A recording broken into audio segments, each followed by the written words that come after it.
Hello everyone, how are you doing? This is MD Tech here with another quick tutorial. In today's tutorial, I'm going to show you guys how to hopefully resolve if you're coming across an issue on your Windows computer that reads that the number of connections to this computer is limited and all connections are in use.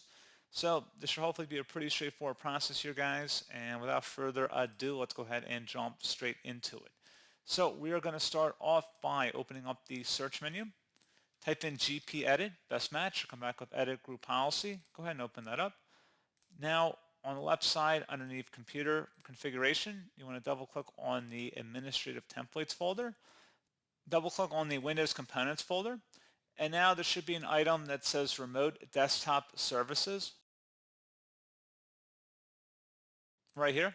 And you want to go ahead and double click on that one as well. And there should be a remote desktop session host folder over on the right. And there should be a remote desktop session host folder. Double click on that. And then you want to locate the item that says connections and just left click on that one time. On the right side, located value, this is limit number of connections. Double click on that. You can select enabled, and then you can bump up the number as high as you want. You can also use this value in here, which looks like 999,000 if you want to have unlimited connections.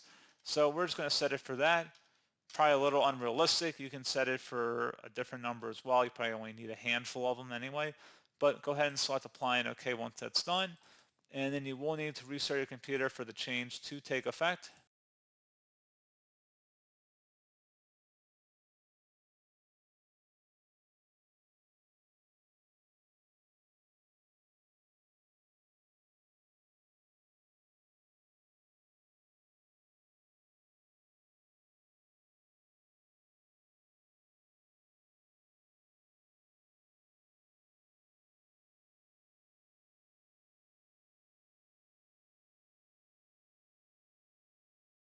And there you go, guys. Pretty straightforward process. And as always, thank you for watching. I do hope I was able to help you out, and I do look forward to catching you all in the next tutorial.